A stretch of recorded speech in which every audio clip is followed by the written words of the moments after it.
Love the crochet moss stitch? Looking for another variation of that popular crochet stitch? If that sounds like you, why not try the half double crochet moss stitch? If you're ready to learn, I'm Rachel from Hope Corner Farm, and by day I'm a home ec teacher who teaches hundreds of students how to crochet. And let's grab a hook and some yarn and we'll get crocheting.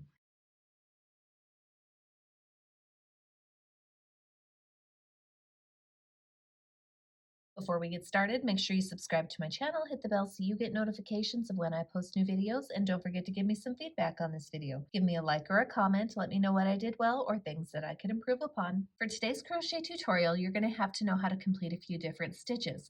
I am going to show you how to complete these stitches, but if you need them in slower, more detailed moves, you could check out the description below where I've included links. So you're going to have to know how to chain, you're going to have to know how to single crochet, and you're going to have to know how to half double crochet.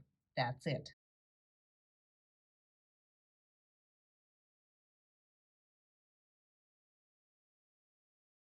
For today's crochet tutorial, I'm going to use some size 4 medium weight yarn in this teal color. I'm also going to use a size J 6.0 millimeter crochet hook. You may need a pair of scissors at the end to cut your yarn free, and you may need a yarn needle. Today's crochet tutorial is written using US crochet terms.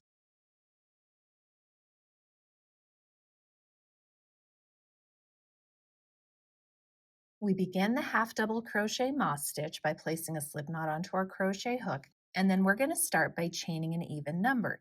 Any even number will do, so I am going to chain 12.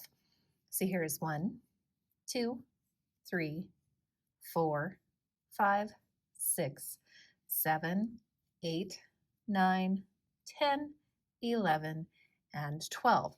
So again, begin by chaining an even number.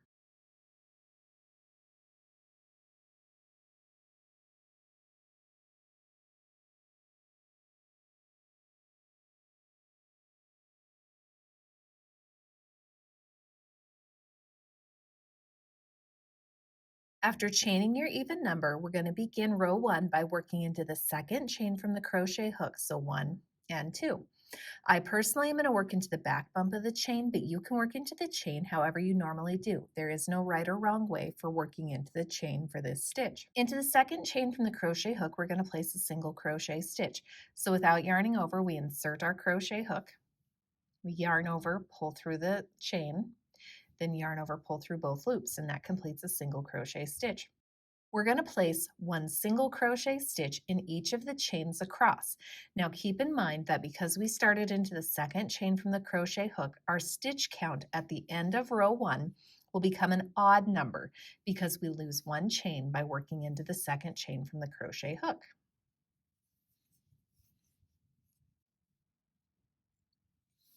So I'm going to keep working single crochets all the way to the end of this row.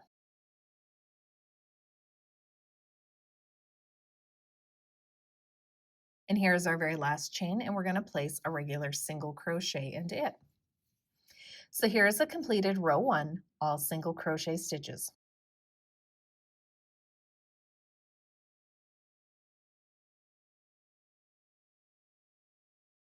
For row 2, we're going to start by chaining 1 and then turning our work. Into the very first stitch, we're going to place a half double crochet. So we yarn over, insert into the stitch, yarn over, pull through the stitch, yarn over, pull through all 3 loops. We're going to place a half double crochet in the next stitch. So yarn over, insert, yarn over, pull through, yarn over, pull through all 3. Now we're going to get into the repeat for our row. And the repeat for our row is worked across 2 stitches. So across these next 2 stitches, what we're going to do, we're going to chain 1, we're going to skip a stitch, and into the next stitch, we're going to work a half double crochet stitch. So again, repeat, chain 1, skip 1, half double crochet into the next, chain 1, skip 1, half double crochet in the next, chain 1, skip 1, half double crochet in the next, and we're going to do that all the way across the row until we have 1 stitch remaining for our row. When we have 1 stitch remaining, we're going to place a regular half double crochet in that very last stitch. And that completes row 2.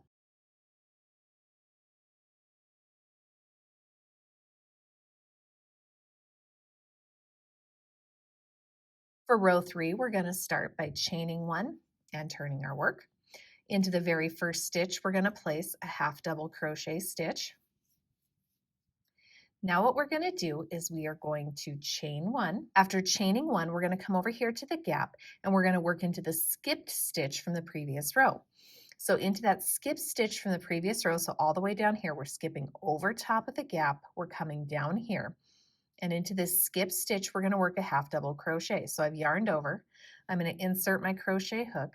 I'm going to yarn over, pull through the stitch. And I want to make this just a little bit looser so it doesn't kind of scrunch things up. So I'm loosening this loop right here a little bit. Then I'm going to yarn over, pull through all 3 loops to complete the half double crochet. And we're going to repeat across the row. We're going to chain one. We're going to skip over that half double crochet. And then we're going to come over here to this skip stitch and work a loose half double crochet down into it. Chain one, skip, loose half double crochet down into this one. Chain one, skip, work a loose half double crochet down into this one. We're going to do that until we have 2 stitches remaining for the row. When we have 2 stitches remaining for the row, this is what we're going to do. We're going to chain one, we're going to skip 1 stitch, and then into the last stitch of the row, which is right here. You might have to look at the tops to find the last V here. We're going to work a half double crochet stitch. So we yarn over, we're going to go into this space right here, and we're going to work a half double crochet stitch. And that completes row 3.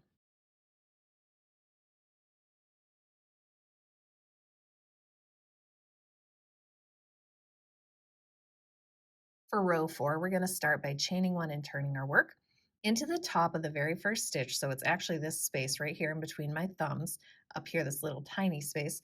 We're going to work a half double crochet. So we're going to yarn over, go into that space, insert our hook, yarn over, pull through, yarn over, pull through all 3, and we're going to work that half double crochet stitch. Now we're going to work a half double crochet down into the skip stitch down here.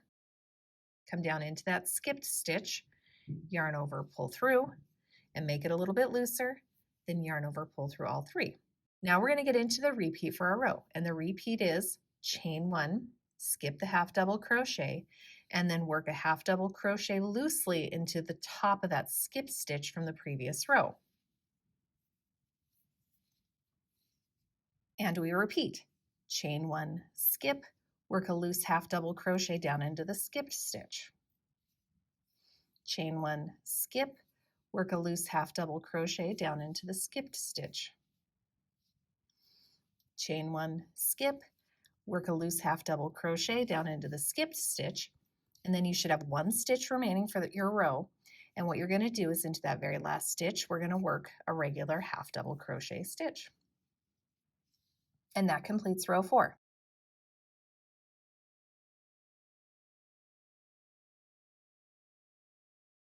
For the remainder of your project, you're going to keep alternating row 3, row 4, row 3, row 4. This is now a 2-row repeat crochet stitch.